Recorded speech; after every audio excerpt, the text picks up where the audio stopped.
Hello and welcome to the Capitol Report on NTD Television. I'm Steve Lance. 34 years after the Tiananmen Square massacre in Beijing, and a bipartisan group of lawmakers drawing attention to the ongoing fight for freedom in China today. What's changed and what hasn't? NTD's Iris Tao has more from the Capitol. Today marks the 34th anniversary of when this photo of the tank man was taken, one day after the Tiananmen Square massacre took place in Beijing on June 4, 1989. On that day, the Chinese military opened fire and killed hundreds, if not thousands, of student pro-democracy protesters. And here we are 34 years later in the U.S. Capitol, a group of bipartisan lawmakers, including House Speaker Kevin McCarthy and the chair and the ranking member of the House Select Committee on China, and came together to commemorate the Tiananmen Square massacre and to voice support for the ongoing fight for freedom still happening in China today. Watch. Do you stand with that man who stood up to power, or do you stand with that tank and the brutal Chinese Communist Party which sought to quash freedom? And so many Chinese people were exiled or worse for standing with that man. And in another development, the White House today was warning about what it called growing aggressiveness from China after a Chinese warship basically crossed right in front of a U.S. destroyer this past weekend. Watch. There was absolutely no need for the PLA to act as aggressively as they did. It won't be long before somebody gets hurt. That's the concern with these unsafe and unprofessional intercepts. They can lead to misunderstandings. They can lead to miscalculations. And the White House asked that during a visit by two U.S. officials to China this past weekend, they did bring up the issue of human rights to their Chinese counterparts on this anniversary of the Tiananmen Square massacre. Reporting from Capitol Hill, Iris Tao, NTD News. The 2024 Republican presidential primary race just got more crowded. The latest candidate, former Vice President Mike Pence. Former Vice President Mike Pence filed paperwork with the Federal Election Commission on Monday to enter the race for president in 2024. Pence is set to formally announce his candidacy on Wednesday, ahead of a CNN presidential town hall that evening. And I don't have anything to announce today, but I can tell you, when I got time to announce come this Wednesday, I'm announcing in Iowa. Pence has long been expected to enter the race, and it sets up a potential clash with his one-time boss, former President Trump. The two grew increasingly distant from one another in the aftermath of the January 6th Capitol breach. As he mounts his presidential bid, Pence will likely seek to distinguish himself from Trump on socially conservative grounds. Pence currently polls in single digits among GOP candidates, far behind Trump. Also on Monday, another Republican ended speculation about a possible presidential run with this announcement. We've taken the last 6 months to really kind of look at things, where everything is, and I've made the decision not to run for president on the Republican ticket in 2024. And obviously, a lot goes into that decision, but it's been quite an adventure, but not the end of the adventure by any means. New Hampshire Governor Chris Sununu was re-elected to a fourth two-year term last fall. He's been a frequent critic of Trump within the Republican Party. Two other Republicans are expected to join the GOP primary race: former New Jersey Governor Chris Christie and North Dakota Governor Doug Burgum. So far, declared candidates in the Republican primary include Trump, Florida Governor Ron DeSantis, former South Carolina Governor Nikki Haley, former Arkansas Governor Asa Hutchinson, Senator Tim Scott of South Carolina, and entrepreneur Vivek Ramaswamy. Reporting by Allison Lee, NTD News. The U.S. Department of State is promoting a diversity, equity, and inclusion program in Iraq. The department says this will help create stability in the region. NTD's Arian Pazdar spoke with a former State Department official about the new program.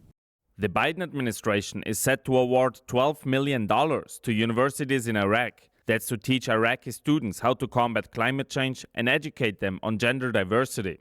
The State Department posted this grant offering, saying it will award up to $4 million each to 3 universities.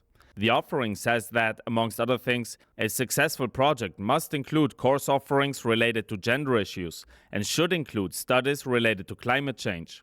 People in that part of the world are not interested in talking about climate change or transgenderism. They're worried about survival. Bart Marcoy is a former Foreign Service officer with the State Department. He says people in Iraq are more concerned about political stability. The State Department commented on the grant offering, telling the Washington Free Beacon, "We know that more inclusive governments are better equipped to address global challenges.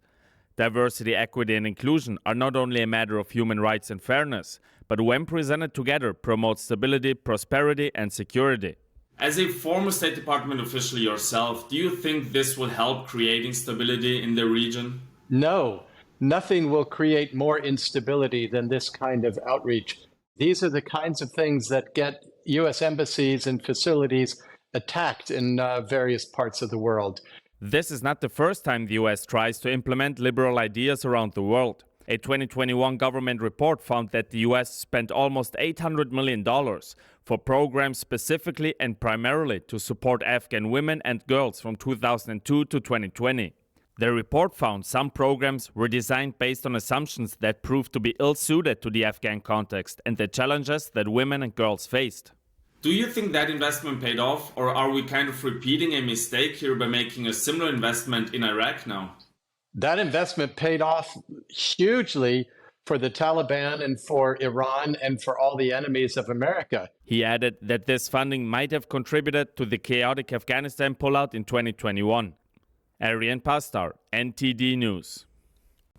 The Bureau of Labor and Statistics just released the jobs report for the month of May, showing that the U.S. economy added nearly 340,000 jobs last month, beating expectations. However, some say this might not tell the complete story. Joining us next to discuss the labor market, we have Andrew Kraputz, founder and CEO of Red Balloon. Andrew Kraputz, thank you so much for joining us. Thank you so much for having me. Andrew, I want to get your thoughts on May's jobs report, which has just been released a couple days ago, throwing off many economists, by the way, unable to make ones and twos of it. What's your take? Yeah, what's happening right now is that the economy is desperate to grow, despite the policies coming out of the White House right now.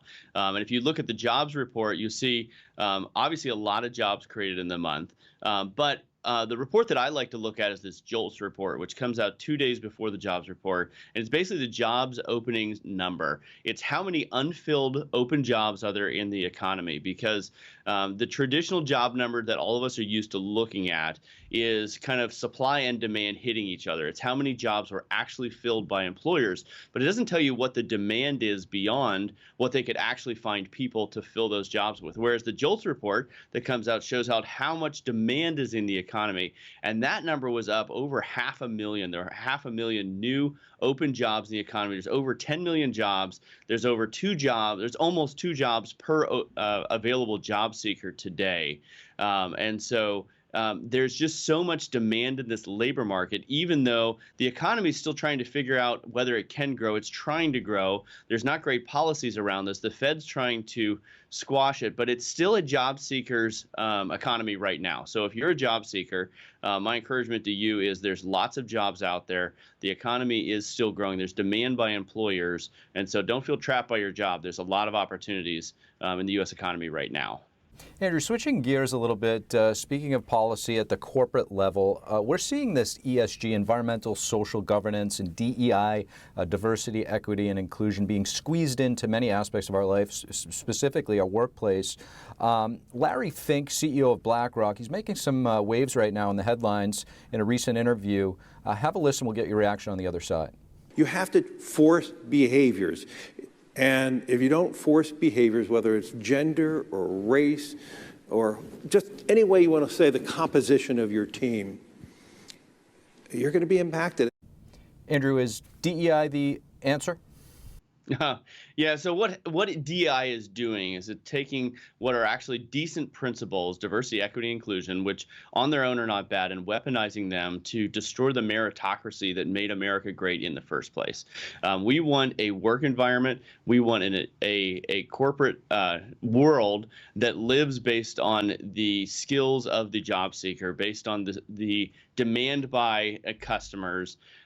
You think about most diaper companies in America today support Planned Parenthood because they're so focused on their ideology that they're not thinking about, hey, we want more customers, not fewer customers.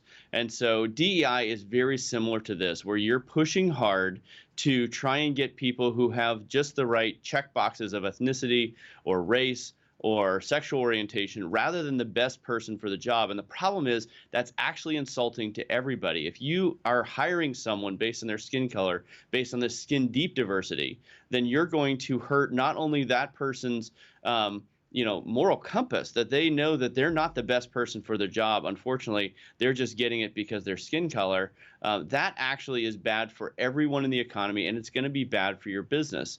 I understand that having a diversity of thought within a business is not a bad thing, but if you assume that diversity of thought comes with diversity of skin color, that is putting people into buckets that is just going to weaponize them against each other. Because if you are a white male and you are working really hard and you know you cannot succeed, you're going to not try as hard.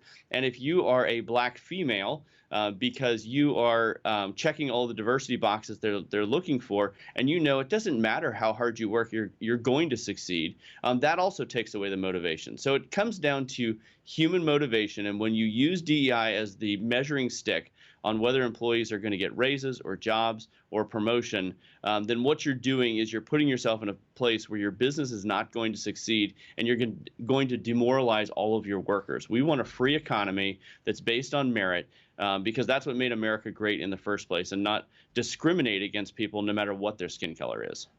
Andrew Krapschutz, thank you so much for joining us. Thanks for having me.